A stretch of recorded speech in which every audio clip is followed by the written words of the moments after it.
bear with me today. Our very first board meeting in person in 2 years. So thank you everyone who took the time to be here. I'm going to call this meeting to order. It is 4:30. Okay, there I am on the screen. So have some grace today and we'll just work to get through this all together. So this will be great. So I'll start with roll call. Let's go around the room. Oh, I get to say that. Okay, Michelle. Here. Thank you, Michelle. Dawn. I'm here. Okay, Gino Grimaldi. Here. and Susan Cox. And then Pete Knox. He is present virtually. Okay, he is there. We see his name. Thank you for joining us today, Pete. So I'm just gonna start off and once again, just a hearty welcome. It's so great to see LTD staff members. We had a great, I don't know if you can call it dinner, what's at 3:45, but we had a great convening before this and it was just a really good opportunity to see other board members. And thank you, of course, to Camille, who worked very hard to make today happen. Camille, we couldn't have done it without you. Thank you for all of your hard work. We greatly appreciate you. I just want to start off really quick. Our last work session, as you remember, I talked a little bit about our role at APTA and Pete was there. Once again, thank you to Pete for attending. I want to remind board members that the Transform Conference is October 9th through the 13th. I highly encourage board members to attend. This is an opportunity. They have educational sessions. You get to meet other professionals in the industry, opportunity to network, and just really grow your knowledge and get more invested into your role as a board member for public transportation. So many of us are going. I hope that you can come, and it's an important opportunity that only happens once a year. And with that, I will turn it over to Mark for comments from the general manager. Thanks, Caitlin. That's one. Okay, so a few things. The Oregon 22 service went well, and it was in no small part to basically a regional effort, and internally our employees really stepped up.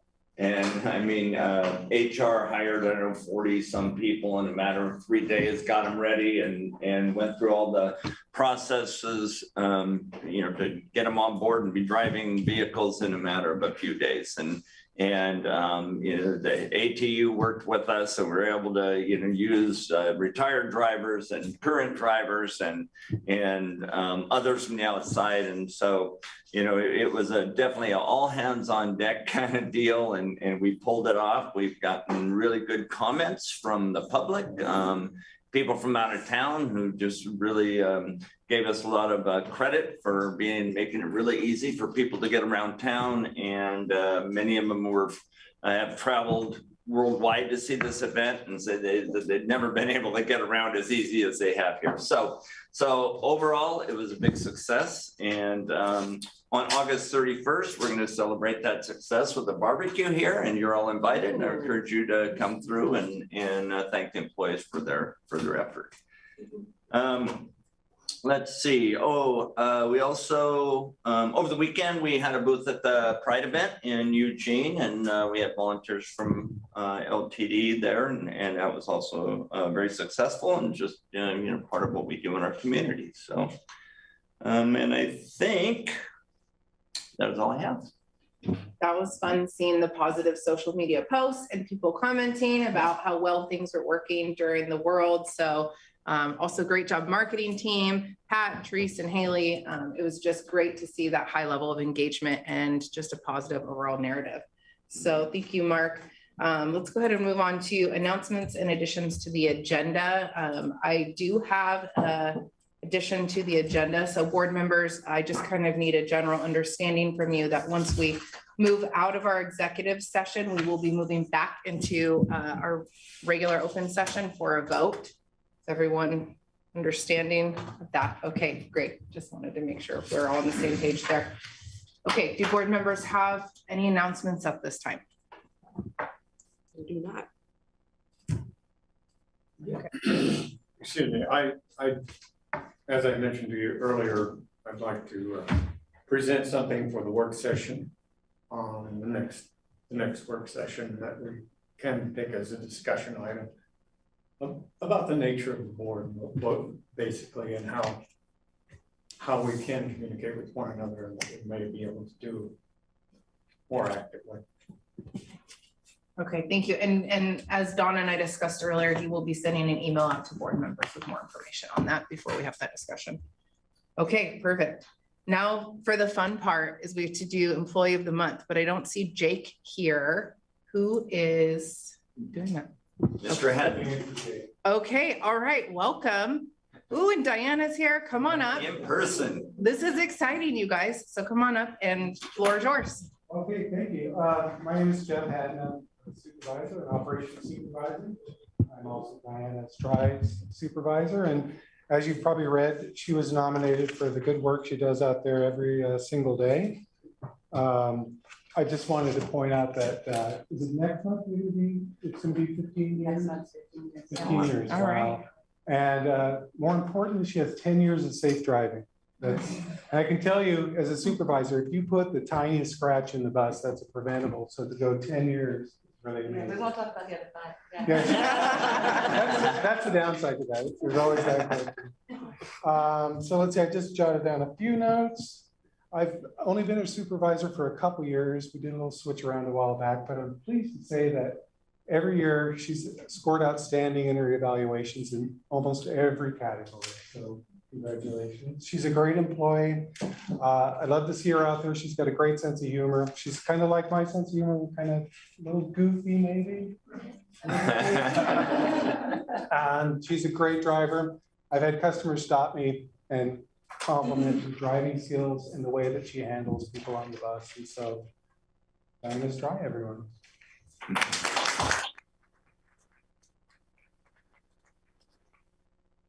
Well, Diana, this is so fun to do this in person. On behalf of the board, here is a special gift for you. You are also getting a $100 check and certificate of recognition. So, so one more round of applause for Diana.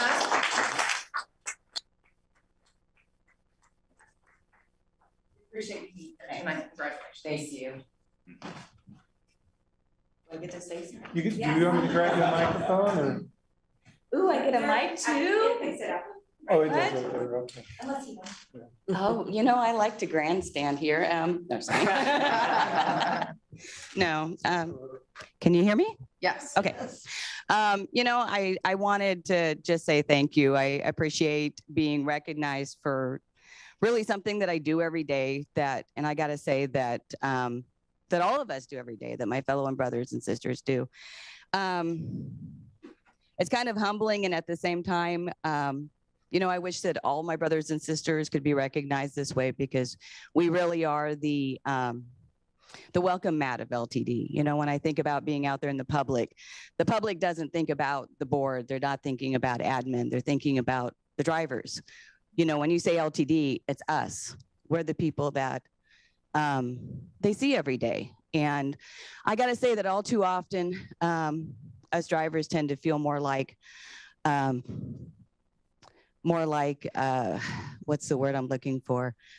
Not so much welcome mats, but more like we get kind of brushed off to the side. We get excused. There was a time when I started with the company that when we ran our buses, we were captains of our ship, and we knew our routes, we knew our people, we knew our buses. And I got to say that over the last 15 years, as a driver, it feels like that's really kind of gone downhill. So I think it's important that we remember that we're out there, we're the faces. We're LTD. We are LTD, and we're tired, we're overworked, we're understaffed, and underpaid for what we deal with. We're being cut off by cars, we're being flipped off by people, we're being cursed at. I'll be honest, the compliments that I got, I prepared myself for a complaint. I really did, because more often than not, as drivers, people see a small portion of what we do, and they want to be the hero, or they take that little bit and they think of it as being something horrible, or as I think most of us drivers have said, no good deed goes unpunished. I'll tell you, one of the things that I got complimented for was getting out of my bus seat, walking down the street and picking up wood that was in the middle of the sidewalk, because I had just deboarded a wheelchair that I knew was going to have to get past that. I have a child with severe medical needs. I know how difficult it can be to deal with even the small obstacles, and having to be in a wheelchair and get down on 99 to go around it seems pretty scary to me. And so, you know, as I walked back to my bus, I thought, well, somebody will give me a complaint, but you know what? I got a really good supervisor. So I got to say that I thought as I walked back to the bus, well, if that complaint comes in, then Jeff and I will just talk about that's good customer service, and you can pull the video, and if I have to lump it, I lump it, right? Because ultimately, I want to be a good face to LTD. I want to give good customer service. And even with everything that goes on in my life, and I'm not going to get into, a lot of people know what I'm dealing with at home, but at the end of the day, I want to treat others the way I want to be treated. And I think all of us come to the bus with that goal in mind. And so I want to say thank you, but I also want to say thank you on behalf of all my brothers and sisters who are out there doing what I do every day and giving good customer service to our community, because we are there ultimately for them. So thank you.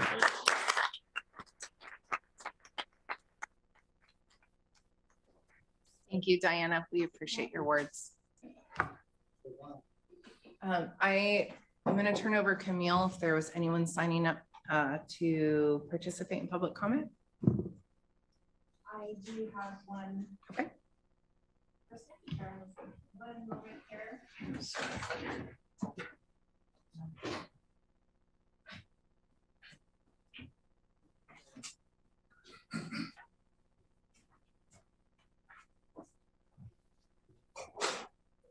Okay. Sorry, I thought she had the list. My apologies. Okay.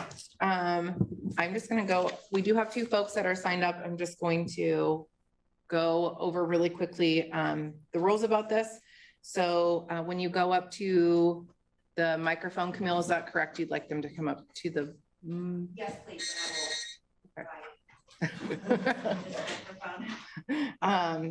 You'll go ahead and go up to the microphone. You will state your name, city of residence, and who you are representing for the record and for our hybrid attendees. And you have 3 minutes. So first up, Bill Bradley, go ahead and go to the front.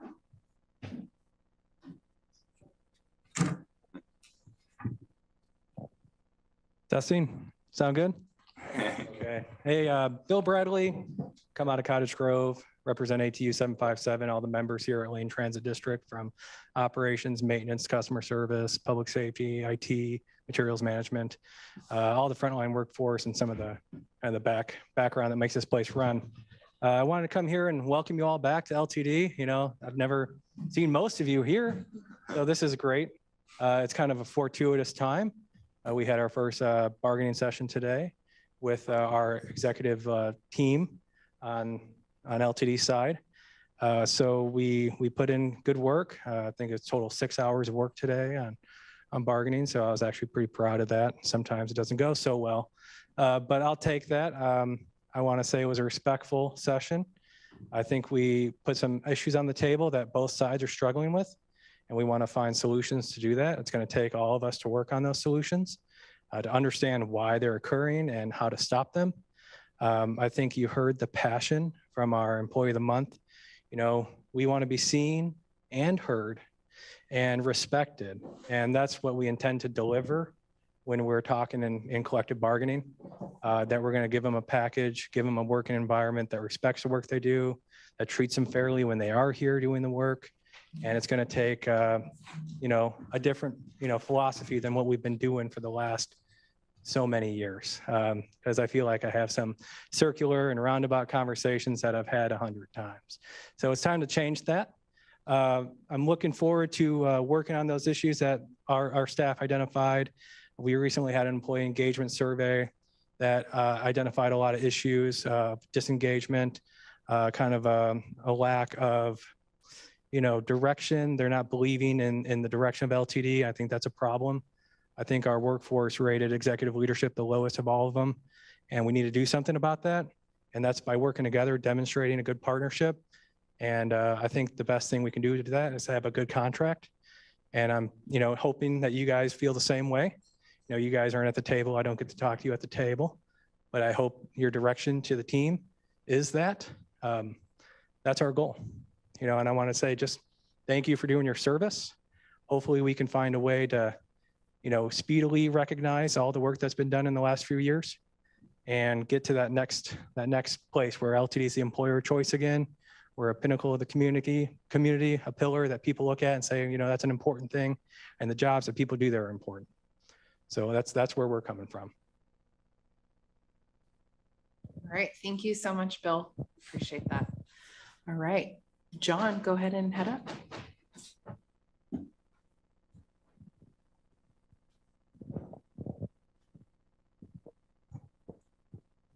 John Gangle, representing ATU 757, living here in Eugene, Oregon. So I'm a driver, and I represent all of our represented members here at LTD. And once again, we are still experiencing extensive forced cancels of our days off. They don't always show up on paper that way. But our members are being pushed to the breaking point. My seniority number is 106. There's 173 employees here. A few weeks ago, scheduled to have a weekend off, scheduled to go to a memorial service with my husband, and I get the call on the radio while driving a bus. RDO cancellation for Saturday or Sunday? I can't. I have plans this weekend. Well, you're going to get forced if you want to work Saturday or Sunday. And that's the conditions we're working with. Again, I'm number 106 in seniority, 173 operators. This goes pretty far up the food chain. We're exhausted. Now, the flip side of that, as Mark pointed out, ATU stepped up for the World Championship. Didn't have a memorial service, so I drove a shuttle bus from the airport to hotels. You talk to any of the operations supervisors, they know. They call me on my day off. It's an emergency, they need somebody, I show up. Rarely do I say no. If I say no, I can't. We're at the point where when I can't work, I still have to work. We've got to address this. Thank you. Thank you, John. So that is actually the conclusion of our audience participation, but actually Bill brought up a good, We have one more. I'm so sorry. That's, oh, right. Okay, yes, hybrid, thank you. Okay, we have Rob Zago. Oh, yes, okay. Rob, whenever you're ready. Thank you. Can you hear me? Yes. Okay, I apologize for not being there in person. It's very exciting that you're meeting in person. I'd love to be with you through the Zoom. I'm actually calling to you from Northern Michigan, from Harbor Springs, Michigan. So appreciate this opportunity to chat. If you'll indulge, I'm of course Rob Zago, Executive Director of Better Eugene Freedom Transportation. If you'll indulge me for a moment, I'd like to talk about the good old days or bad old days and connect that to what's happening in our community right now. Best formed about a decade ago. At the time, LTD was working to build the third segment of MX Bus Rapid Transit into West Eugene. For a couple of years, for longer, there had been a very active, vocal opposition campaign, a group called Our Money, Our Transit, another group called Residents for Responsible Rapid Transit. They had all sorts of lawn signs. It was a brilliant campaign. I remember still some of the slogans. LTD, as you know, stands for losing tax dollars. more librarians, fewer planners, no MX without a public vote, more buses everywhere, no MX to nowhere, and on and on.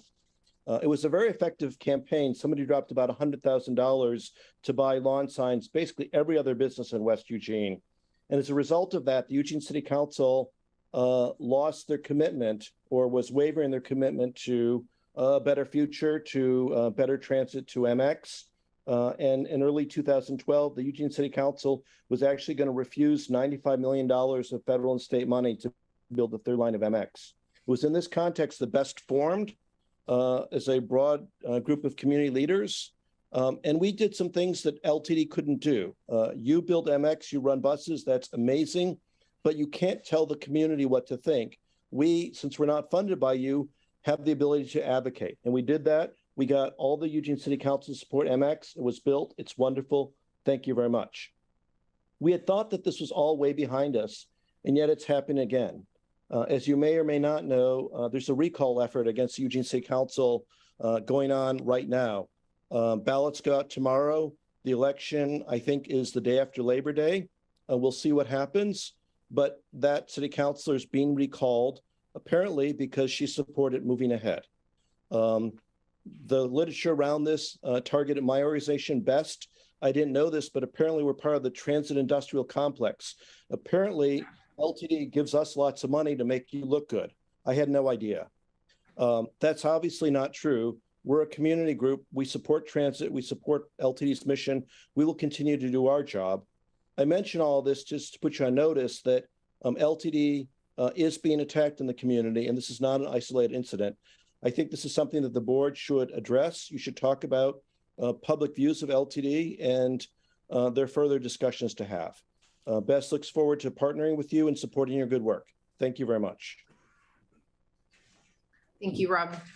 Caitlin, thank you so much for your guest viewpoint. I forgot to call attention to that. It was excellent. We publicized that. Thank you for doing your part, Caitlin.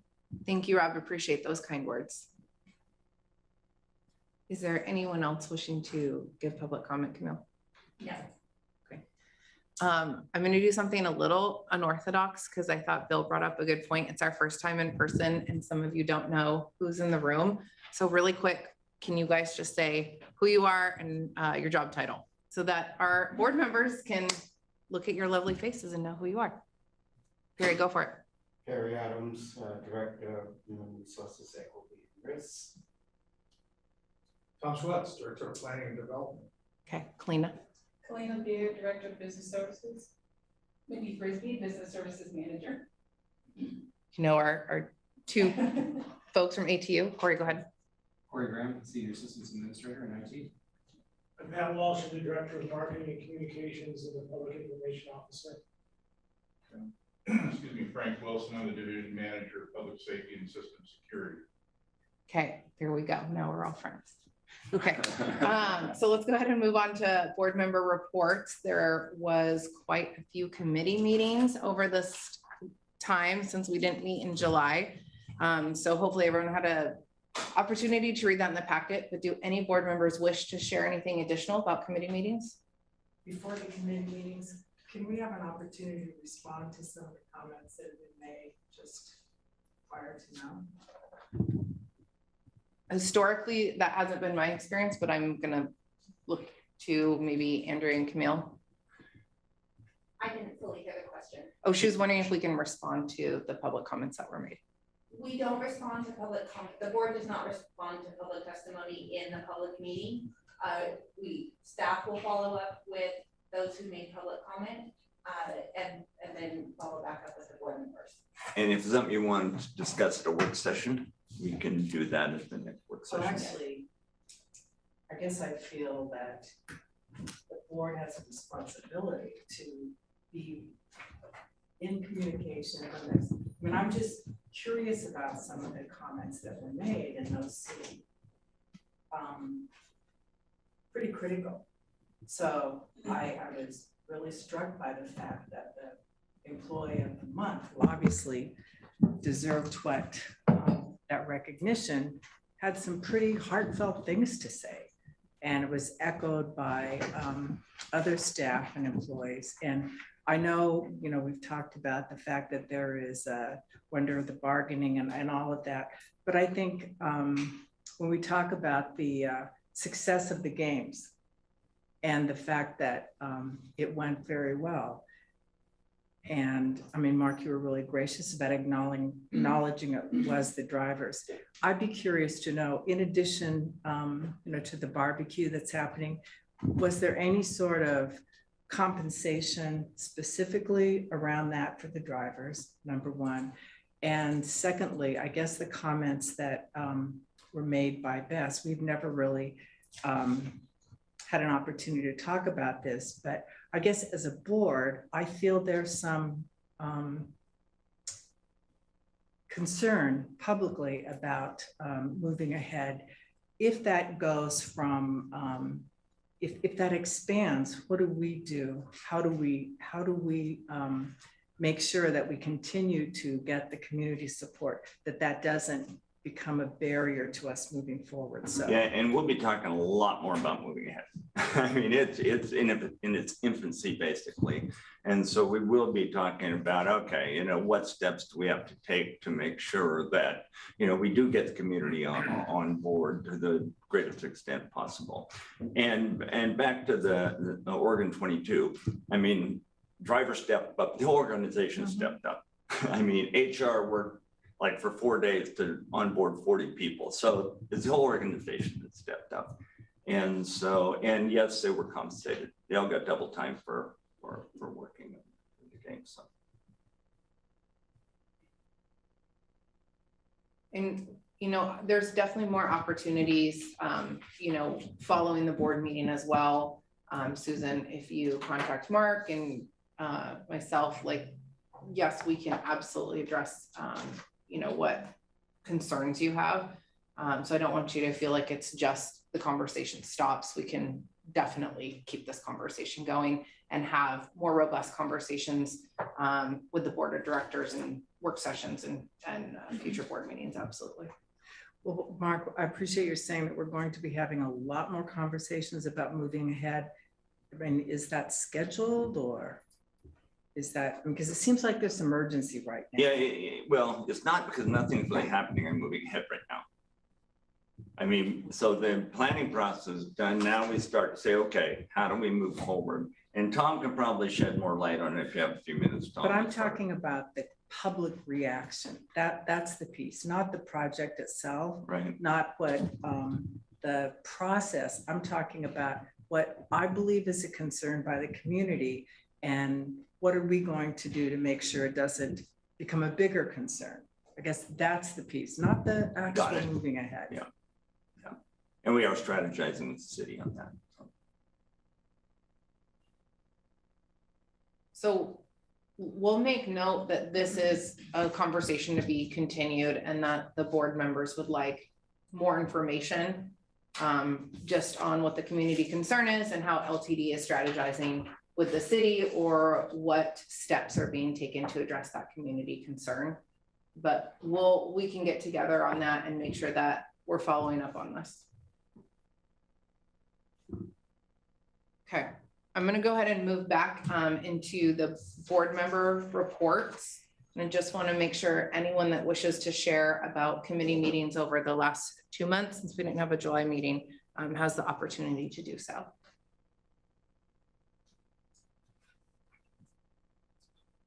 Yes, Don. Well, I attended 2 of the meetings, Lane Act and the Accessible Transportation Committee. And in both of them, we had reports from Oregon 22, which were well received by the staff presentations. So I guess it's just thanks again to the Lane Transit District and all of the admin and operators who made this thing happen, and all of the people who had these reports, a very positive response to that. I'd also like to comment about Matt Inlock's presentation at the Accessible Transportation Committee. In fact, he did a good job of answering questions and concerns about how the security, the belt securities hold wheelchairs down and such. And these are concerns that are in our packets or stuff, but we're had an opportunity to let the people on that committee understand how or the staff and our professional people handle it. But that should do it. Perfect. Thank you, Don. Anyone else? Pete, I just want to check with you. Hi, can you hear me? Yeah, we can. Cool. Just wanted to plug in that the Strategic Planning Committee is going to be meeting here in the next couple months and talking about STF and SIF funds and won't get too deep into that, but that's something to pay attention to for the board as we go into the fall. Perfect. Thank you so much, Pete. We appreciate that. Okay, let's go ahead and move on to consent calendar. Is there any discussion on any of the items?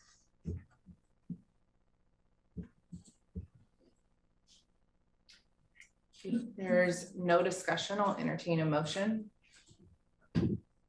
I move adoption of LTD resolution number 2022-08-17-037 is hereby resolved that the consent calendar for August 17, 2022 is approved as presented. Second. Thank you. And any final discussion? All right, let's go and do a roll call vote. Michelle? Yes. Thank you, Michelle. Don? Yes. Thanks, Don. Gina? Yes. Thank you. Susan? Yes. And Pete? Yes. And I also vote aye, so that passes unanimously. Thank you. All right, let's go ahead and move on to our next agenda item. So election of board officer secretary. As everyone knows, Emily departed before the end of her term as her just work and family obligations ramped up. She had previously held the position of secretary, so we are looking to fill that role. So I would like to see if any of the board members have a nomination for secretary.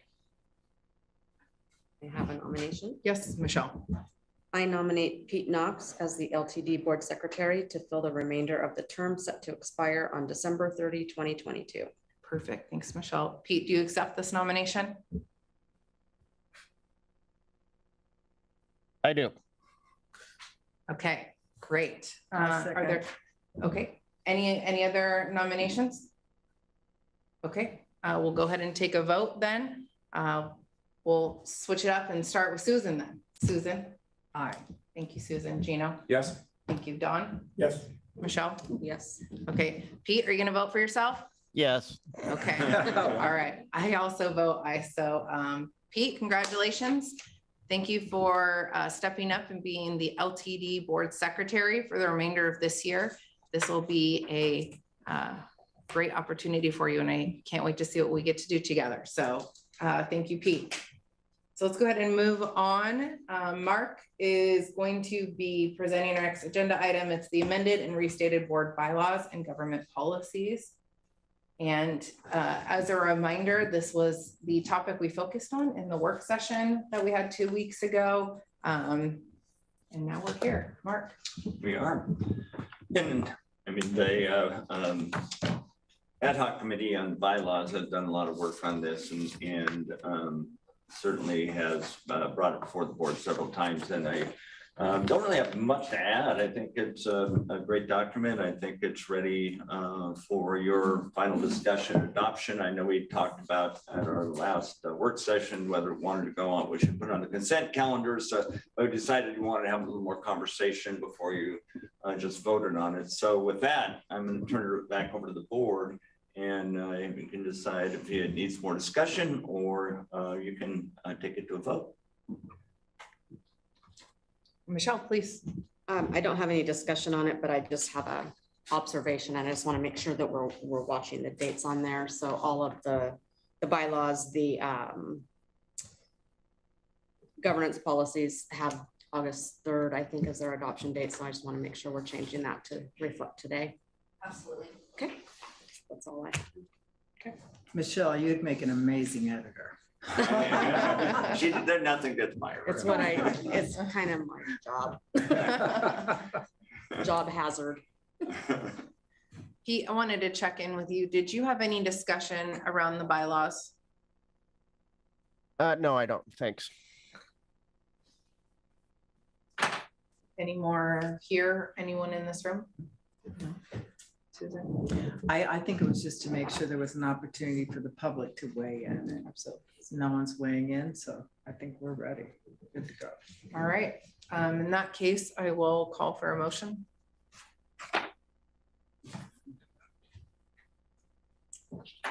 I got it.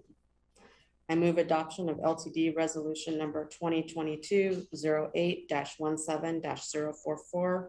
It is hereby resolved that the LTD Board of Directors adopts the amended and restated board bylaws, updated board general manager working agreement, and board harassment, discrimination, and retaliation policy as presented. Well, as amended. Excuse me. Second.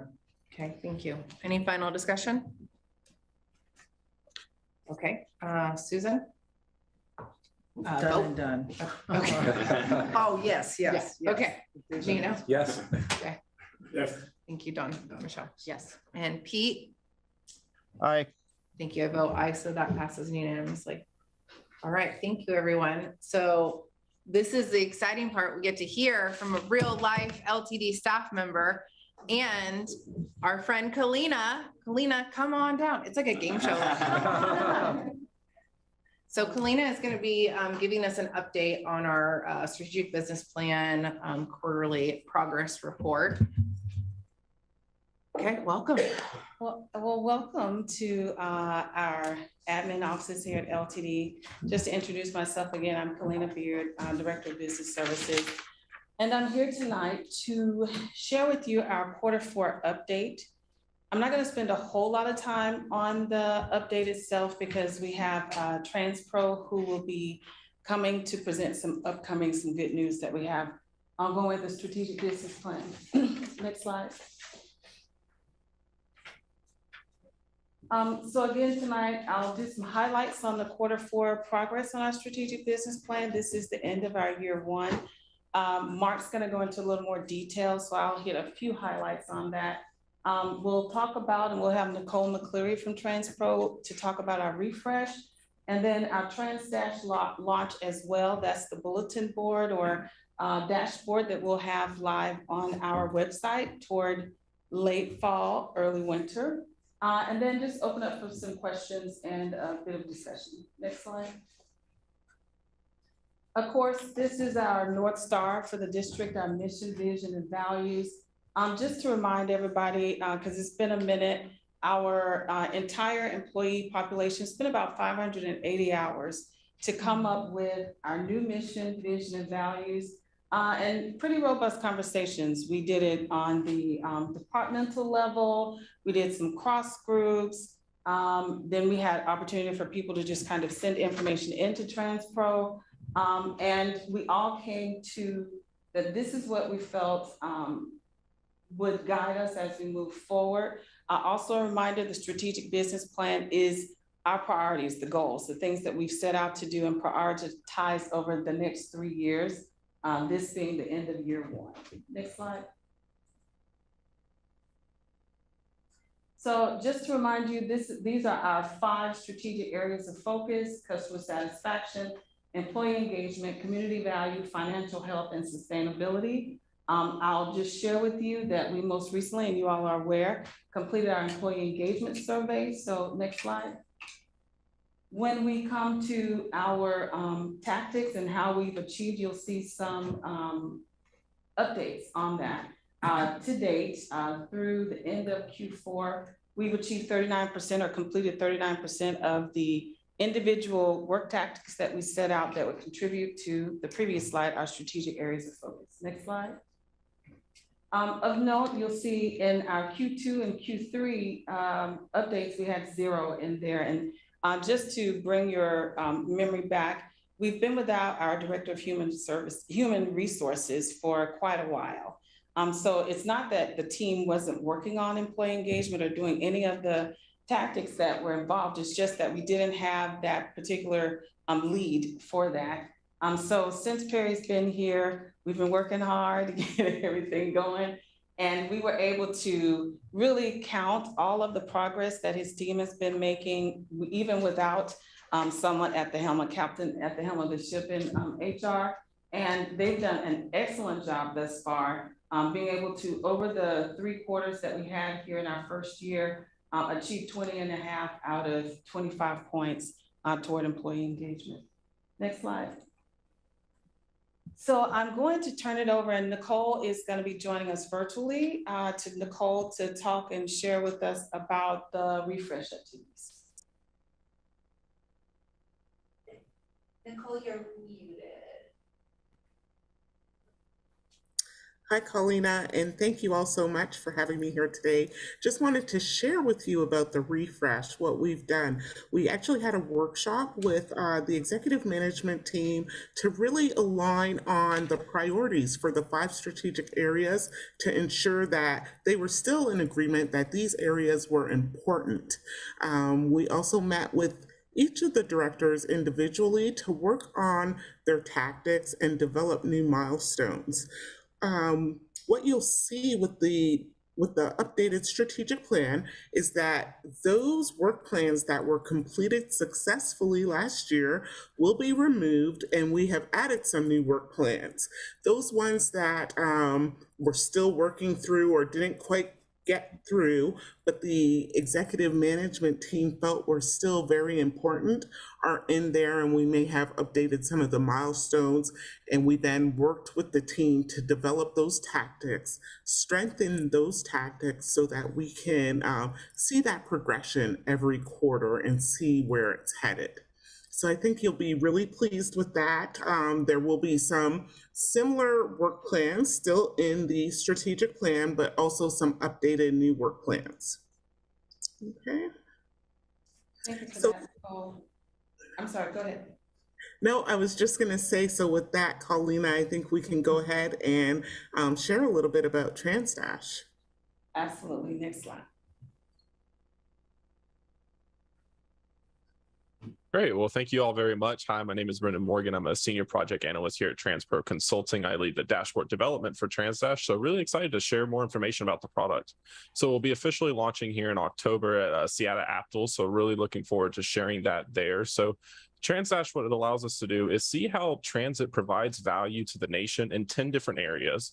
Rather than just focusing on our ridership, which has been steadily declining for the past 50 years, we focus on different ways that transit provides value to the community, such as climate, health, congestion, quality. It's talking about our community relevance. How relevant are we within the community? So a host of different factors, we're able to track these different outcomes over time and also be able to peer benchmark ourselves against other agencies to see how they're performing in these different outcomes. So our tool will allow us to see how agencies are performing over time in these 10 different outcomes. And it also allows us to draft an agency dashboard so we can see, as you saw earlier, our 5 strategic areas of focus and see how we're performing in these over time and track our performance. So our tool allows us to compare ourselves against other agencies and see how we're doing and really drive the narrative, instead of letting ridership drive our narrative. So it's a really high level overview of TransDash, but really want to just give our 5-minute speech on what it is. Thank you so much, Nicole and Brendan. We've been working on this, and the dashboard itself is one of the deliverables of the strategic business plan. The board at the time was very concerned about this last bullet here, transparency to our community. And so the dashboard, when it goes live, will be available to be accessed on our website, and you and any member of our community will be able to drill down into those metrics, compare us to our peer agencies, compare us to ourselves, quite frankly. So we will have an agency-specific dashboard that will reflect our progress on the strategic areas of focus, but we will also have a dashboard that's showing who we are and how we rank nationally amongst those agencies that are participating in the TransDash project. We have RTD Denver is one of the, I think, Jacksonville Transit Authority. And so we've got some big names and some little names in the pool. So we'll be able to do some good assessment as to what our progress is. Next slide. So for the next quarter, we're gonna get on track. Just to bring it to your remembrance, we started in Q2 of the first year. And that's just the timing of everything, how we were able to bring everything before the board and get everyone settled on our final document. So very quickly, I think in October at the October board, you'll be receiving the Q1 update for year 2 of the plan. We're also going to be implementing recommendations based on the employee engagement survey. Already, Perry and his team have worked on their specific tactics and work tactics and the milestones associated with that to put that in the year 2 and year 3 scorecard. And we'll also be able to report on customer satisfaction and customer community value surveys. The community value survey will be launched next week. So we might have some results in Q1, but I pretty much count on Q2 to have the results from that. And then there'll be the implementation of TransDash. So you'll see it go live as Brendan reported directly after Transform in October. And then you'll see it continuously grow and be redefined. We're getting our data team here on board with that. And finally, any questions? So Colina? Yeah. Before we go to questions, would Brendan be able to share what the TransDash would look like, an example of that? I think that would be awesome if you're ready to do that. Yeah, absolutely. I have a couple screenshots I can share. All right, I'll go ahead and share my screen.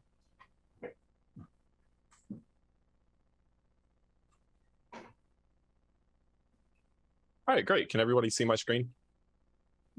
Yes. Yes. Wonderful. So this will be the landing page of TransDash to where we'll be able to access both our national dashboard and our agency dashboard. So as Colina mentioned, these will be available on your agency's website. We're just showing how you can also access it through the TransPro website. So as you access it through the TransPro website, we'll be able to go into both a national dashboard and an agency dashboard. So here's some screenshots of our national dashboard. So as I mentioned, this will allow us to see how the nation is performing as a whole in our 10 different industry outcomes. We see 9 on the screen, but we've recently added a new one that we've defined, which is equity. So you'll see things like volume. Ridership is still an important metric for us to be tracking. It's just not the only way that we bring value to the community. You'll see things, as I mentioned earlier, such as quality, that customer net promoter score, and also community relevance. How relevant are you within the community? So on the right-hand side of the screen, you'll see how we're able to compare our performance over time against other agencies and see how other agencies are performing in these different outcomes. And we're able to filter down our peer benchmarking agencies so we can just see how we're doing against our peers alone, rather than seeing how we're performing against every agency within the database. So this allows full customization on our national side so we can see how we compare. But then we also have our agency side. So as I mentioned earlier, we'll be able to see our 5 strategic areas of focus and see how we're performing in each of these in a public-facing, transparent manner. So we're able to track our performance over time and also see how our peers are performing. So you'll notice on the right-hand side, we see each of the metrics that feed into each of our strategic areas of focus, and we're able to track the performance in these over time and also see how our peers are performing. And again, we're able to edit our peer benchmarking filter so that we can only compare ourselves against the peers that truly matter to us. So this really allows us to drive the narrative and really show it in a transparent manner. So that's a very high level overview, but again, we're really excited about this and happy to show more in depth at a later time if needed. Thank you, Brendan. Now for questions. Yes, Don. How is this different from the American Plus benchmarking program that has been in place for some years? So I believe that regarding TransDash, the purpose is to give us current data. I think their goal, or the overall goal, would be to replace the NTD, National Transit Database, which we know that by the time it's published, it's already old or stale information. The TransDash dashboard allows for us at LTD specifically for us to just be transparent again and to have that information available. We'll be providing data to the TransDash people in the back office on a monthly basis. So as opposed to you waiting for our quarterly update, you'll be able to see information that is right now, today. As I believe they grow the transit, and I'm not their marketing people, but as they grow, I think, again, the ultimate goal is to begin to replace the National Transit Database in and of itself. And that's what's different about ABBG. there's a peer group that's been selected. It is a selective membership into that group based on your size and based on whether or not the gatherers or the conveners believe that we would receive good and useful data from each of those participants that are in that group. And it really is a learning session in that regard. I think the only thing that is like or similar to in terms of TransDash to ABBG is we do a lot of our surveys out of it because we've already benchmarked much of our progress over the years since we've been involved. And I will hand it over to Mark because I think Mark will share a little bit more. The ABBG collects a lot more data and a lot more in-depth data. And so, there's value in that. And because over time, we've got a benchmarking group that we can really see over a long period of time how we're doing. And so, and this is more real time. So we're reporting and being able to react fairly quickly to this data. So that's a big difference. So we'll be able to compare it to the ABG stuff, a year from now, maybe compare the data similarly stuff. So I'm gonna say no on that because for TransDash, the initial signatories, we have made our own definition we've agreed as an industry what our definition is for all of the areas that they've presented, the 10 areas. There's been a work group that's been put together and those definitions for that data don't necessarily align with ABBG. They may be the same, but they don't always align. And so we would begin to, with TransDash, establish our benchmark within each of those 10 areas in the TransDash kind of arena, but still, again, using ABBG because that data is important and much of what we do here at the district is based on the output and the comparisons that we're able to receive from the American Bus Benchmarking Group. Okay. Susan. I think I don't even really know about the AABG. So will the data continue to go there also, or we're just not going to be a part of that anymore? No, we'll be a part. We'll continue to be. So that's just more dense. Yeah. Okay. Yeah. Thank you. Do you know any questions for? Nope. Okay, Pete, let me check in with you. Any questions, Pete?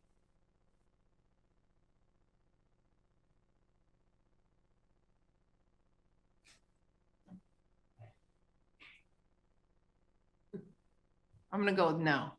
We're just going, you're muted, Pete. I thought I unmuted. Sorry. And how many years are we doing this? And I still can't get it right. No, I don't have any questions. In fact, it was a great presentation, and I look forward to seeing what it actually looks like when it's up. Okay, thanks, Pete. Michelle, anything? I do not. Thank you. Well, Nicole and Brendan, thank you so much for being here. And it's so great to see you guys. And then Kalina, thank you so much. This was a great presentation and it's so exciting to finally get here. I think we all remember the pain of the pleasure of doing the strategic business plan. And so it's exciting to see this move forward and all the progress. We appreciate you. Thank you all. Thank you all very much. All right. Have a good one. Bye, Brendan. All right, let's go ahead and move on to our next agenda item. And Mark, I will turn it over to you. Okay, thank you. So this is our quarterly check-in with the general manager and talk about accomplishments or things I should start, or continue doing. And I'll just jump into kind of our area of focus, and Kalina touched on this, but employee engagement was an important area for this last quarter, and we did complete our employee survey and have taken steps to take a look at the information. I think we sent it all to all of you, and Perry's been meeting with individual departments to talk through, how best to communicate, what's working, what's not working, and really trying to put a plan together how we can, better accommodate our employees in a lot of different areas. And, certainly we rated well in some areas and not so well in others, which is to be expected. And so we are actively working on that.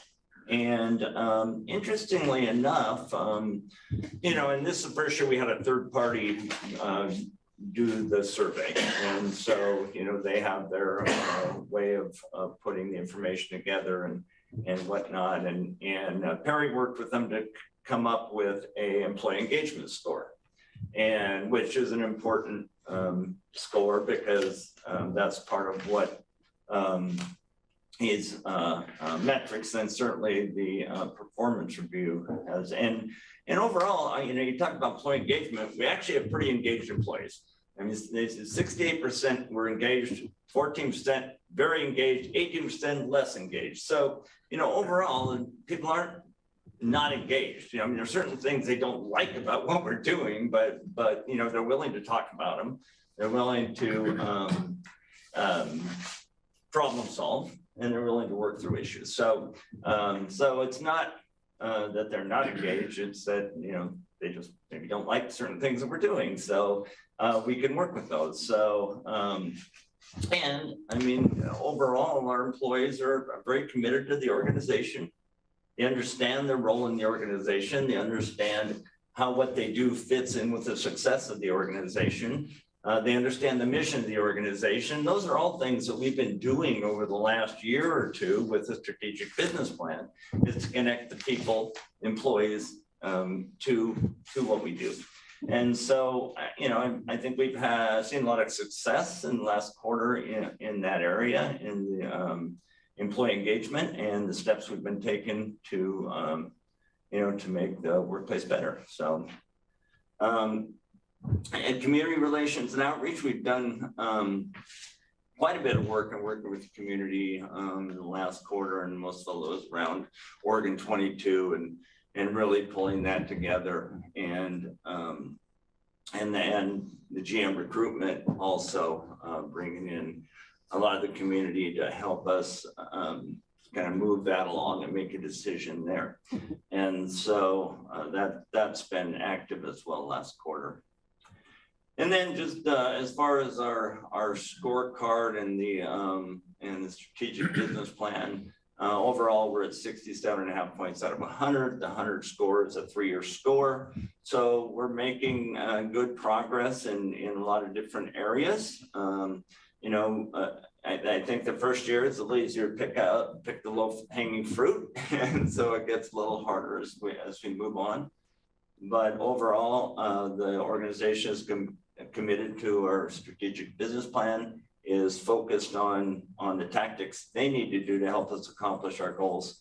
And so, you know, those are important moves. So just going down through the different areas, customer satisfaction. Again, I talked a bit about that, but yeah, customer satisfaction, I mean, we're doing pretty well overall. We've done, I mean, if you look at our scores, we're 20.6 out of 30. Customer impression of safety and security, you know, our goal is 2, and we scored 2. So, you know, overall, they feel safe on our system. And you know, their impression is that, you know, we're a safe and secure environment for them. Operator courtesy, impression is that we've got courteous operators. They do a good job. They provide a great service to our customers. On-time performance, again, 3 out of 3. Net promoter score, we haven't gotten there yet. So we got 0 and the goal is 8 there. But in on-time performance, we're at 3.2 because we actually exceed the expectations in on-time performance. So, you know, which is a good thing. So we've been able to that. Our accident rate, 1.5, the goal is 2. So we slid a little bit, but we continue to be really close to our goal in accidents, which is 2.5 per 100,000 miles. And we're at 2.53. So we're very close to goal on that. Bus operator complaints, this quarter, 1.3 out of 2. And we slid a little bit on customer complaints this time. And you know, it's a tough analysis on customer complaints because there's a lot of things that could go into it. You know, and a lot of effort that goes into researching, okay, what happened, and they'll interview drivers and they'll go and try to make the best decision on whether, you know, it's a valid complaint or isn't it a valid complaint.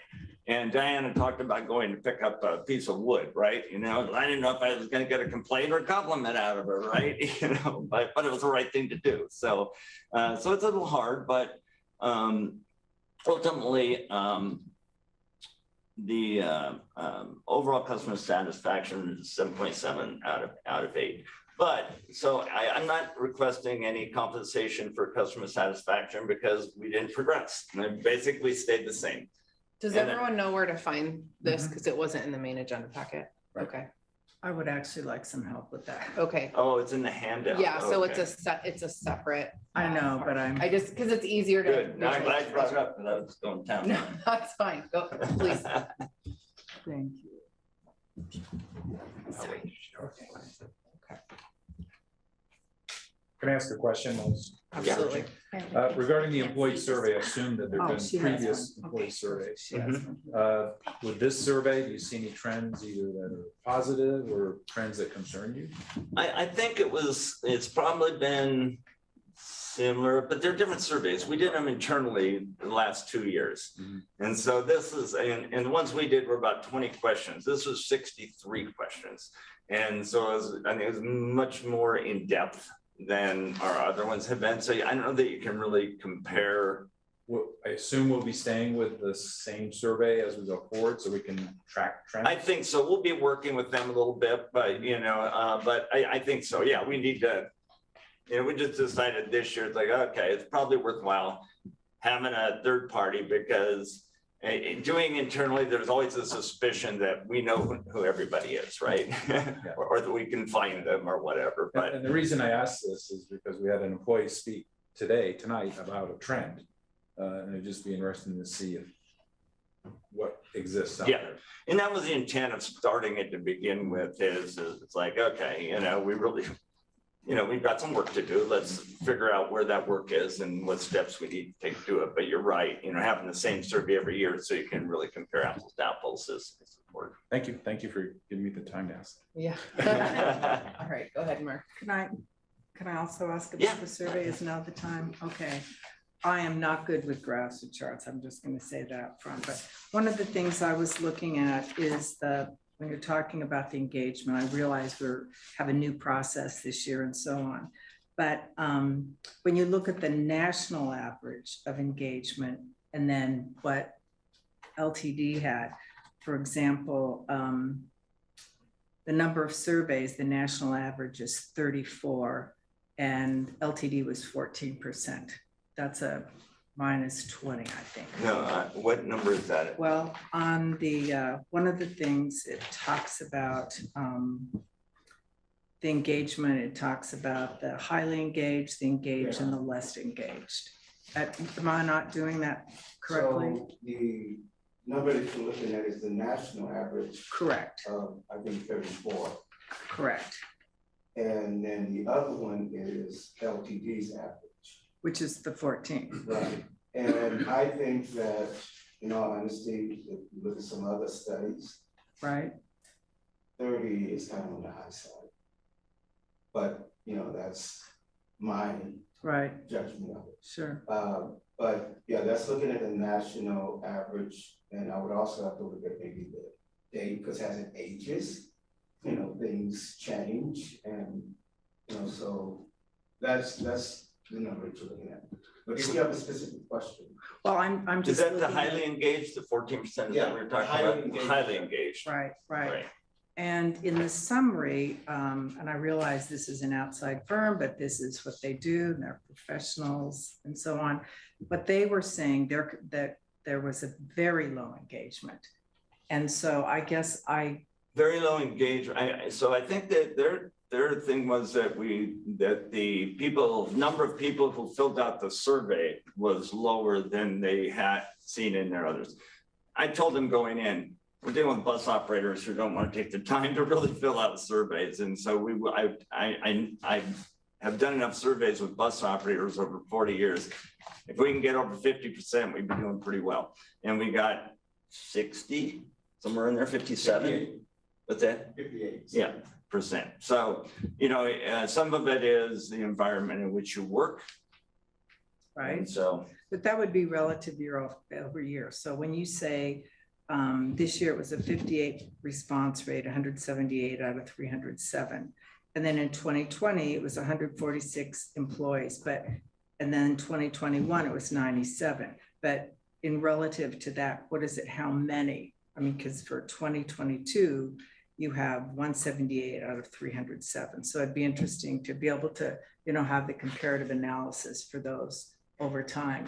I guess I'm surprised at your remark about just knowing that bus drivers won't fill out the survey. Is there a impediment or a barrier to that? Do they have access to computers? it's mainly to do time. that? I mean, they want to come to work, do their work, and they want to go home.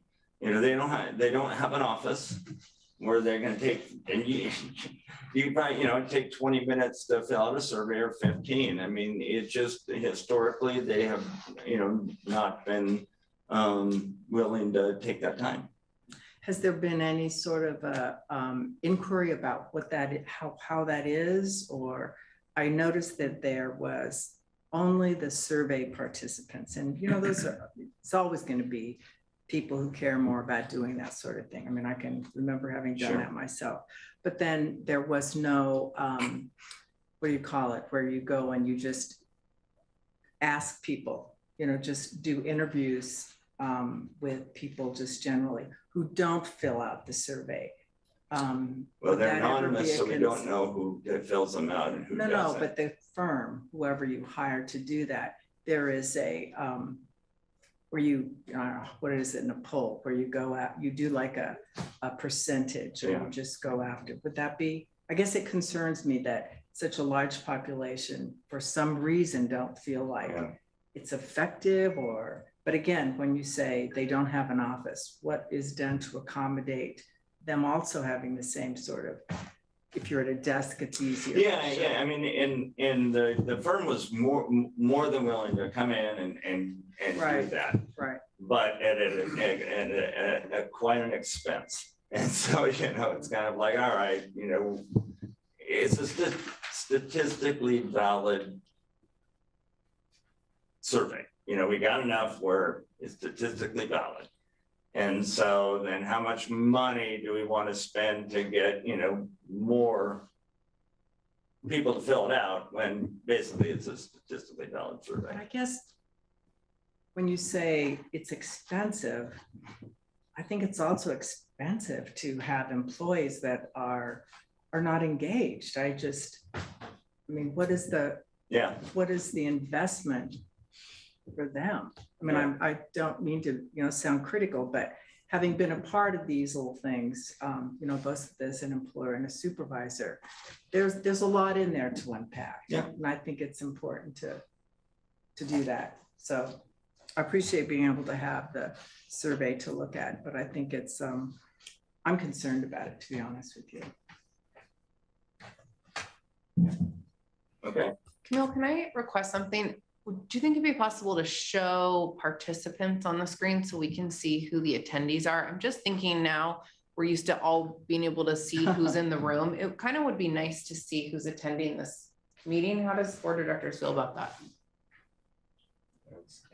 Can't see it. Oh, never mind. I can read it. Okay. All right. That's fine. All right. Mark, do you want to continue, and in the interest of time, just be succinct about each area? Yeah, sure. I can just jump down. So the employee engagement score 25 is actually made the most progress this quarter, and you know, in comparison to our goals.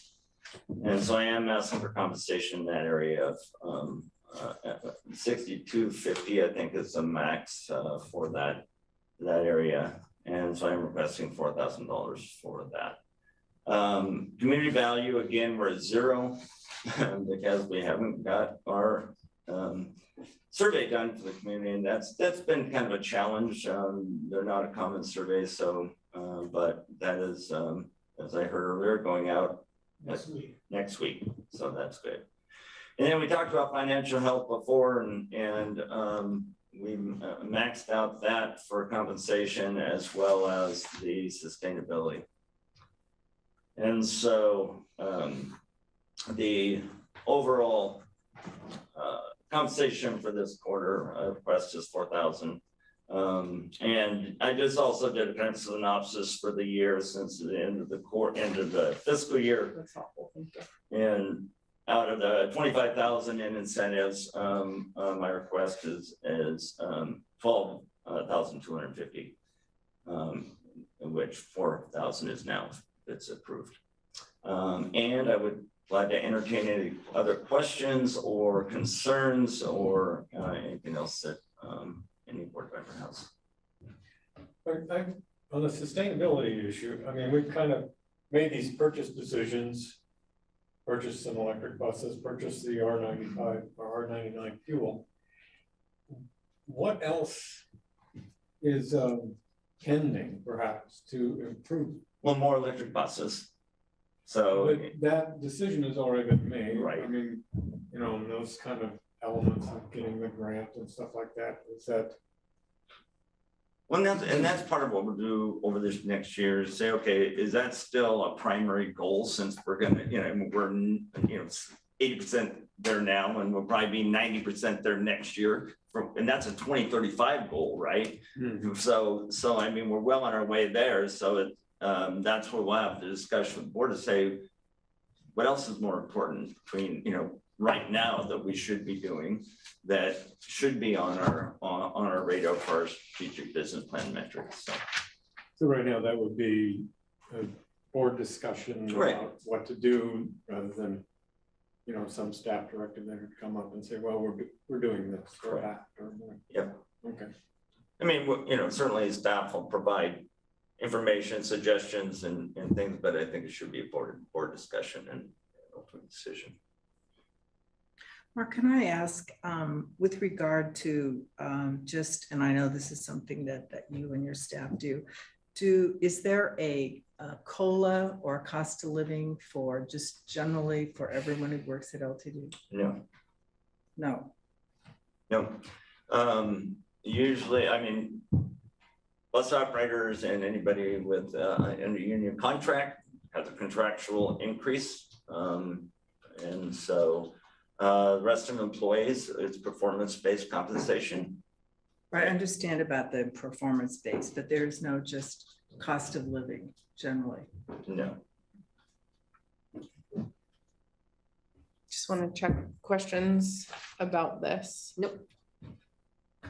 And everyone understands, I appreciate you actually summarizing this, Mark, and so we understand what the annual total can be, but that what is being specifically approved for this quarter, which is what we're looking to adopt or amend today. Pete, let me check in with you and see if there's any questions.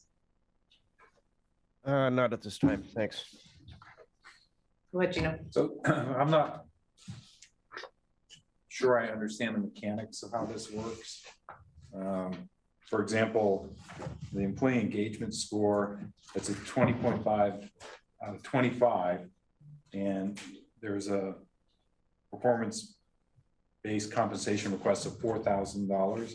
If nothing changes the next time we have this conversation, what happens? Is there, what's the request? Well, so there's two things. One, this is the end of the fiscal year. Okay. So it's kind of we got to start over. I mean, my agreement basically ends with the end of this fiscal year for this performance review period.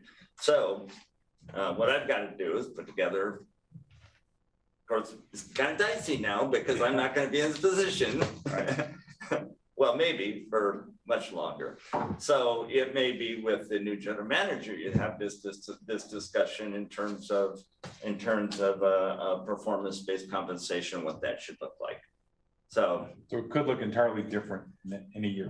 It could. Okay, thanks. I mean, it's an agreement between, the general manager and the board. And, this was kind of a transition year that I kind of stuck it out there and said, okay, well, if we're going to go to and, we're all learning as we go here because it's very different than any of us have done before. And so, the things you don't like about it, let us know. And, we make sure that, it's that it works for everybody. So. And I think that's a good point, that we are really working to align performance and compensation with the strategic business plan. And as you saw with Kalina presenting that earlier, is really in that strategic business plan, our strategic areas of focus are weighted. And so that weight translates to this and translates to the dollar amounts as well. And so it's really meant to all be complementary and in alignment with each other. And back to Susan's question too, about COLAs. We're performance-based, but also market-based. So, we try to be as close to 100% of the market as we can. So we do market analysis on a regular basis. Well, we're starting to do them on a regular basis, to determine where we at. We did one this year. We are 96% of the market overall. And that's just on wages. When it comes to benefits, we're well beyond market because of the generous benefit package we offer. And so, we've gone away from just straight COLAs to a market and performance driven system. So, right. So is that also within the industry? So TriMet, other transit, they also don't offer COLAs? Or a lot of them do. Oh, they do? Sure. Okay. A lot of them do. Some don't. Some do. So, but yeah. Okay. And so traditionally, has there just not been COLAs at LTD or? It's been up and down. So, I mean, but there was there's no real rhyme or reason to it, it just, and especially on the admin side, I mean, there are always the raises built into the contract for the ATU. But with admin employees, it was kind of hit and miss. And, if it was lean year, it's like, oh, sorry, you're not getting money. And so we just got away from that and said, look, let's just pay market. We can pay over market. I mean, we've changed our salary scale to go from, I think it's 85% to 115% of market. So they can actually get up to 115% over market, if they stay around and are performing well. So, I mean, it's just a different model. So we are over time on our agenda, and if we want to continue this discussion, let's go ahead and pull this agenda item. However, if there's not further discussion, we need to go ahead and move forward and take a vote. So what would board members prefer to do? Let's vote. Okay, then in that case, I'll entertain a motion. You're looking at me. No, I'm fairly looking around the room. It's a full head turn. Okay, I'll present the motion. I move adoption of LTD resolution number 2022-08-17-045.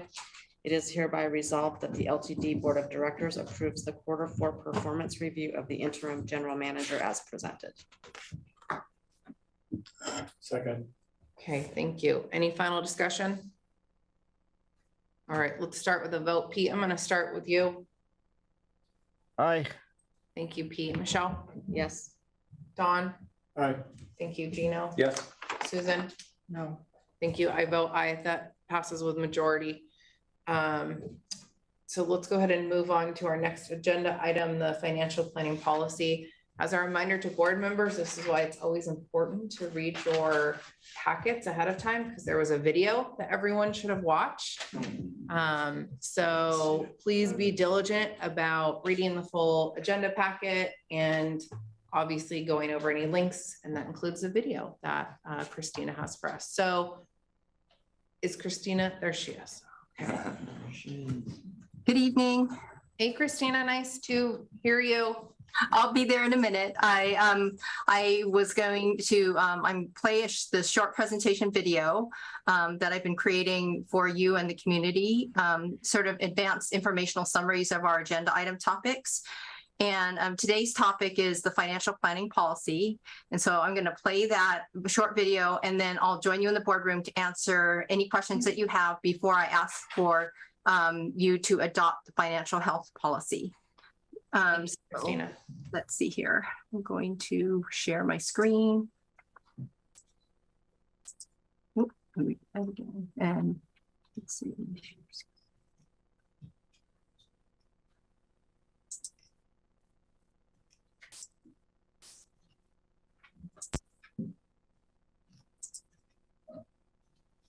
As always, in all that we do, at the forefront of our minds are our mission, vision, and values. The district has not historically had a formal financial planning policy. However, it has annually created a budget and an updated 10-year plan for its community investments, operating resources, and expenditures. In fiscal year 22, the board adopted a reserve policy, which was implemented in the fiscal year 23 budget cycle. The financial planning policy is a new policy that formalizes the processes and guidelines currently being used for financial planning. This policy requires routine review to ensure that it continually aligns with updated strategic and other priorities. This new policy aligns with all 5 strategic areas of focus, but of the 5 areas of focus, it is most closely aligned with financial health. A robust financial planning policy is central to a strategic, long-term approach to achieving financial health. The district's financial planning policy was created to promote good financial planning practices that provide the district long-term financial stability and manage its resources.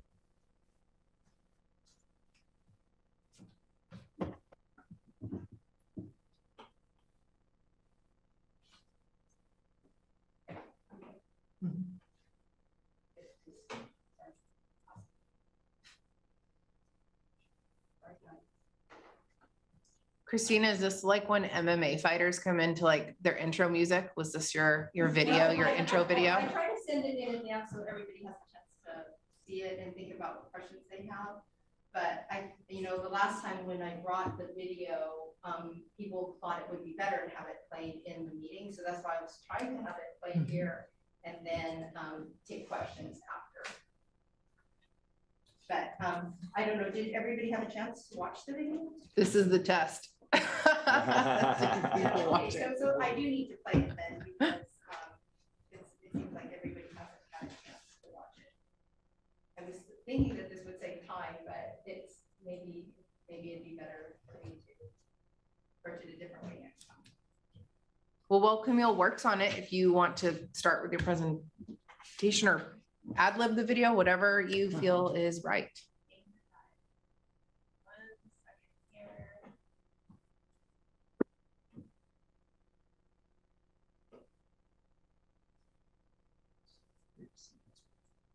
But then, no, this is a new video, this latest video. She's pretty good at them.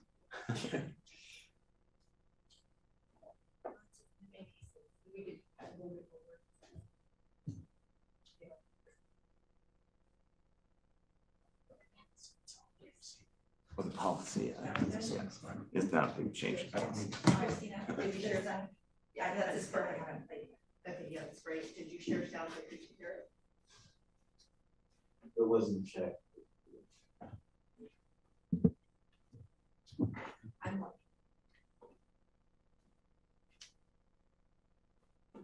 We are running behind schedule Okay, so tonight. why don't I'll hopefully you'll have a chance to watch it later.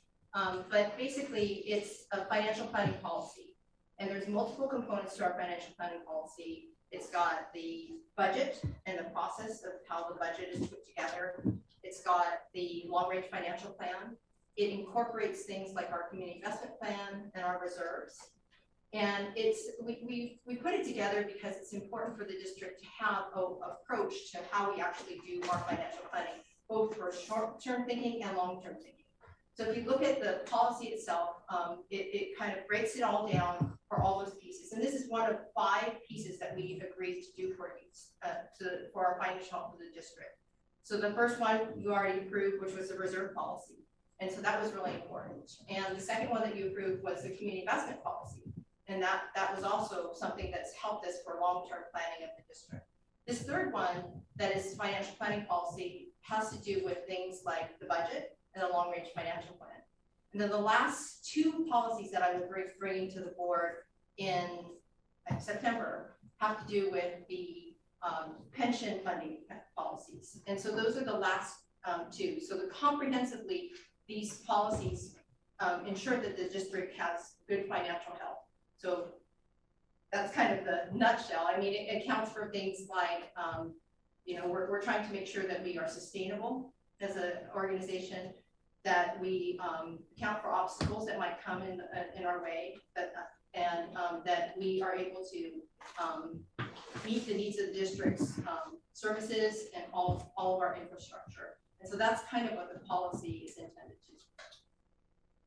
Can I answer? And you guys have the policy there, and can I answer questions about it at all? Or why I'm putting it together? It's basically formalizing what we already do. Mm-hmm. And so that's it in a nutshell. Well, Christina, we appreciate your work and your video. I'm sorry that it didn't play today, but It's okay. It's just an approach. If it doesn't work for the board, then I can do something else. But yeah, I was hoping that it would help people sort of understand in advance and be more, you know, be prepared to have questions if they have any. And one thing I have to commend Christina about is she's always been very adaptable. Your budget presentations and everything, you've always worked with the board to make sure they are just digestible. And I just want to say thank you for your work, because you know, over the last few years, you've just really made it very clear, and you just do an excellent job presenting your material. Well, thank you. I appreciate it. So what questions do we have for Christina? Pete, do you have anything? No, other than that, I thought that there was, I actually did watch the full video and thought it was really good. And really appreciate your work, Christina, especially we've been building up different policies for financial stuff, including the reserves and other things. So I think this is really good work. And I like to see that this is on track to building a solid foundation for the financial future of LTD. Pete gets a gold star for watching the video. We'll get you next time, Pete. Questions, Michelle? I don't have any questions, no. Gino, Susan, Dawn? Okay, so with that, we do need to adopt this financial planning policy. So once again, I will entertain a motion. I'll do it. I move adoption of LTD resolution number 2022-08-17-046. It is hereby resolved that the LTD Board of Directors adopts the financial planning policy as presented. Second. All right, great. Any final discussion? All right, let's go and do roll call vote. Susan? Yes. Thanks, Susan. Gino? Yes. Okay. Dawn? Yes. Michelle? Yes. And Pete? Yes. And I also vote yes, that passes me unanimously. Great to see you, Christina. We appreciate you being here and thank you for all your work. We're so grateful for you. All right. Thank you very much. Yes, we haven't seen John in a little while, and we haven't heard about Cottage Grove Mobility since 2020. So I'm sure you've got a lot to tell us. John, we are running behind schedule. So just wanted to give you that heads up if we could just have a succinct discussion. That would be appreciated, but good to see you. Sure, I'll be quick. Thank you. So hello to members of the board and those joining us for today's meeting. I'm John Allen, managing LTD's accessible and specialized programs, such as the Cottage Grove Connector I'm here to talk to you about today. So there isn't a board action required for today's meeting, but we did want to provide an informational update and an opportunity for the board to provide feedback and ask questions. So the Cottage Grove Connector is an example of what we call mobility on demand, or MOD for short. MOD fills a niche different than our other existing services. So where fixed route buses require somebody to be in the right place at the right time, and our paratransit service requires scheduling trips in advance, MOD intends for a rider to have the ability to hail a trip whenever the need arises and to have flexibility where that vehicle goes. So LTD initiated 2 pilot projects to test the technology necessary to implement this kind of service. one we called MGO, which operated in downtown Eugene, and the other is the Cottage Grove Connector, which continues to operate within the Cottage Grove city limits. So to perform this service, we partnered with the city of Cottage Grove and a local nonprofit known as South Lane Wheels to operate the vehicles and dispatch. So for $1, this service will pick you up anywhere in the Cottage Grove city limits and take you anywhere else within Cottage Grove, all using an app on your smartphone. Service is currently available from 8:30 a.m. to 5 p.m. on weekdays. Response to the service has generally been positive. An initial rider survey showed that passengers regularly use the service to connect to our Route 98, to go shopping, to receive medical care, to go to work and school, and for social activities. A full 60% of all passengers rated their overall experience as highly satisfied, the maximum score possible. We're also planning an additional follow-up satisfaction survey later this year. What we've noticed about MOD is that it can go more places than any of our 40-foot or 60-foot fixed route buses are able to, such as navigating narrow streets, tight turns, and alleys. This winds up being great for older adults and people with disabilities who don't need to ambulate long distances to get to a bus stop, all while using an accessible vehicle that's functionally the same as one of our RightSource cutaway vehicles, equipped with both plenty of seating and a 1,000-pound lift with wheelchair securement stations. Mobility on Demand is one of our STIF-funded projects, which has been closely reviewed through a public funding solicitation process. What we get to test using the pilot project is not only a new mode of transportation, but also an algorithm that queues trips according to the most efficient route while minimizing wait times. This is also known as the traveling salesman problem, or how we can quickly serve as many people as possible. The pandemic certainly necessitated us to quickly adapt our plans, and for some time the service remained suspended, leaving us with an incomplete data set. Now that we've had some time to resume the service, our plan is to complete the pilot portion of the service with the natural completion of our current contract at the end of this fiscal year, or June of 2023. Based on what we've seen so far, we consider the pilot to be successful for what we've been trying to accomplish, which is getting people where they need to go, testing new technologies, and giving us information to inform future pilot projects or MOD service areas. Last year, we performed over 20,000 miles, 2,000 service hours, and nearly 9,000 trips. However, that doesn't mean we aren't continuing to fine-tune the service. Every community and service area is going to have their own unique challenges, and Cottage Grove is no exception. So we've been refining the service hours to be more responsive to requests for community needs, such as responding to numerous requests for pickups late in the day from Walmart. Community feedback and participation remains a critical component of projects like this. I mentioned we're getting ready to once again survey our ridership, and we'll hear directly from community members what's going well and what we can do better. And of course, we're watching closely at metrics such as the cost per boarding and whether adjustments can make the service even better. One area of improvement we might look to in the coming year is adoption of the app. We currently have a relatively low utilization rate of the app. This isn't very surprising to us, as when we originally set up the service, we clearly heard from the community that there's a significant population of older adults who are hesitant to use smartphone technology for their transportation needs. To respond to this, we've included a dispatcher available over the phone, meaning somebody can call and speak to a real life person and have a vehicle sent to pick them up. In practice, what that means is we're paying for a dispatcher to enter the same information from over the phone into the app directly. It's not an elegant solution, but it does create access for a much larger ridership group than we'd otherwise be serving. We're looking at how an educational campaign might help increase use of the app, but currently plan to maintain a dispatcher as an option. So the future of the Cottage Grove Connector service looks bright. We plan to develop and include a proposal to continue the MOD service in the upcoming biennium as part of our package of STIF-funded proposals.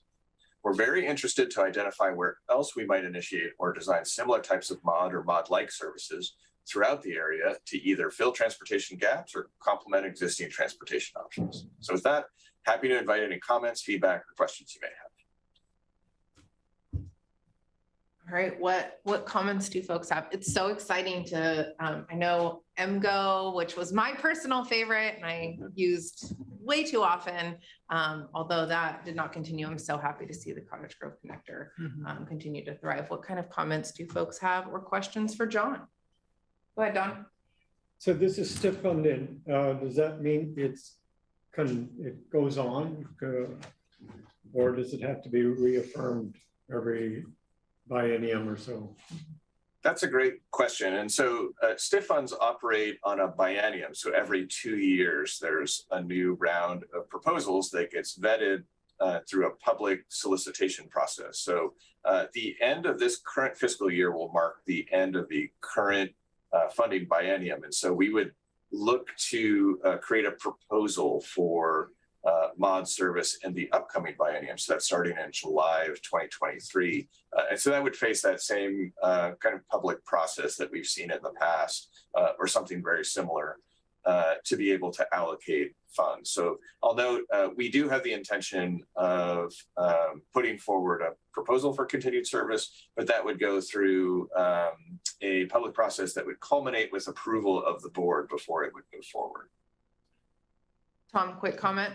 Yeah, just a quick comment to the answer. So around STIF funding, the assumption, particularly for operational types of projects that are funded by STIF, so imagine at the point where we're able to actually use STIF funding to add service to our fixed route system, the expectation of that funding is it's intended to be used operationally. So, you know, the idea that this is a successful service means that we want to continue funding it. It'll continue to be, I assume, a priority that would be adopted by the board. And the expectation is that funding continues to support that. Well, I'm wondering also, like Link Lane is also STIP funded. Yes. Is there any contemplation that some of these programs will be incorporated together? Consolidated. Yeah, I mean, I think there's, you know, we're entering into really a wide open world here in terms of how things happen. Link Lane was a concept that we even considered 10 years ago. Here it is, it's in operation.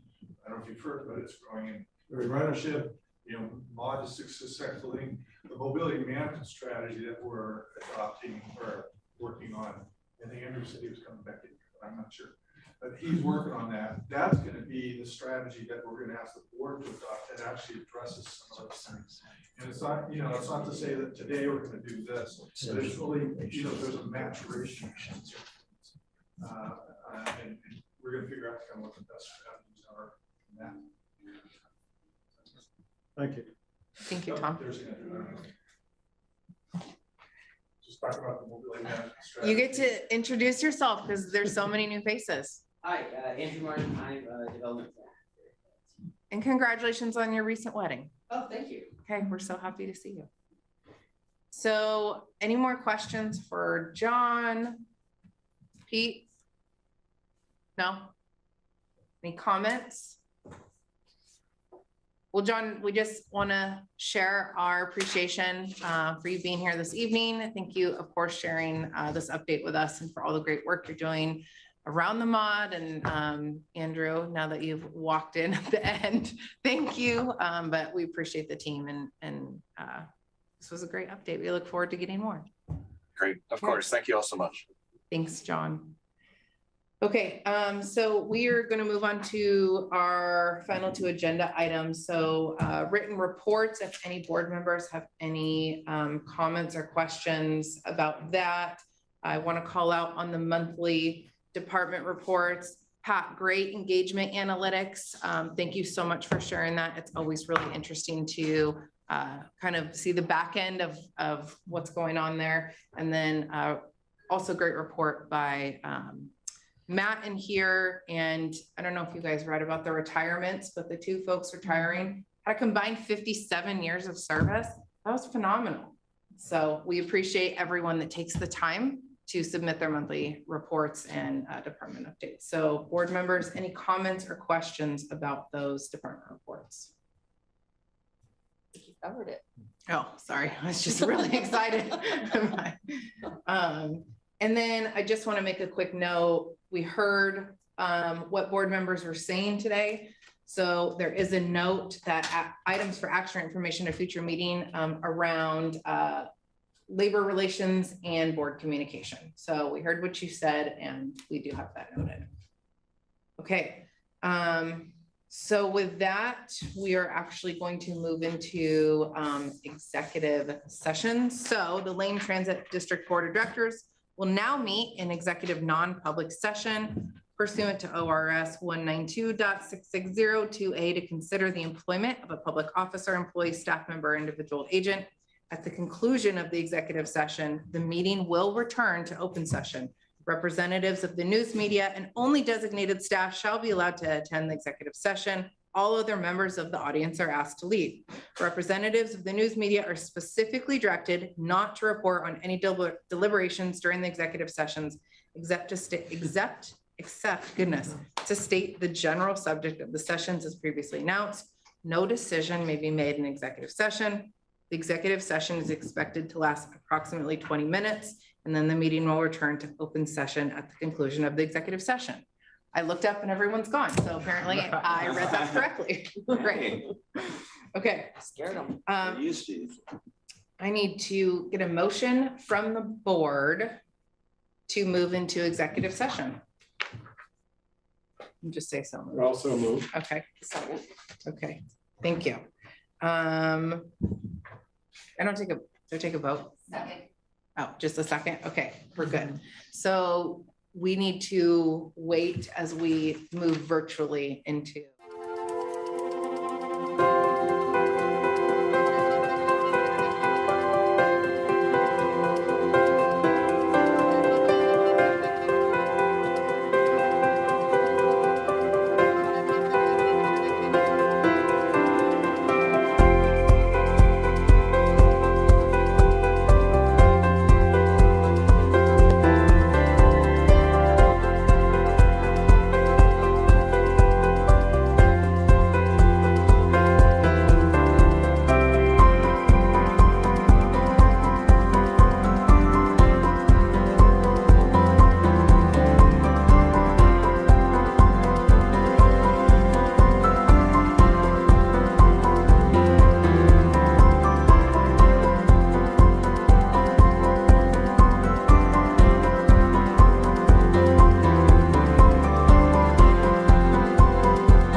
back to order. Thank you to our folks that are joining us virtually. I am now going to call for the adoption of the approval of the employment contract between Jamison Otten and Lane Transit District, and I will ask for a motion. I'll move the resolution of the adoption of the resolution number 2022-08-17-047. It's hereby resolved that LTD Board of Directors approves the employment contract between Jamison Otten and the Lane Transit District as presented. Is there a second? Second. Thank you, Michelle. All right, any discussion before we vote? All right, let's do roll call vote. I'm going to start with Susan. Yes. Thank you, Susan. Gino. Yes. Thank you. And Pete? Aye. Dawn? Aye. Michelle? Yes. And I'll also vote aye, so that passes unanimously. So we can celebrate now. Yay! I'm so thrilled that this board of directors came together. Aaron, thank you so much for your help with TransPro. Perry, HR, Andrea, our legal counsel, thank you for this collaborative effort to get a phenomenal CEO that will be leading LTD, and we can't wait to see what transformational progress he brings to the agency. And Jamison, welcome to the LTD family. We are so happy to have you. Board members, anything you'd like to share before we close out the meeting? See you soon. Welcome. Yeah, welcome. All right. Thank you, everyone, for your time this evening. I am going to officially adjourn at 6:35, 5 minutes over. Okay, that's not bad. Pretty good.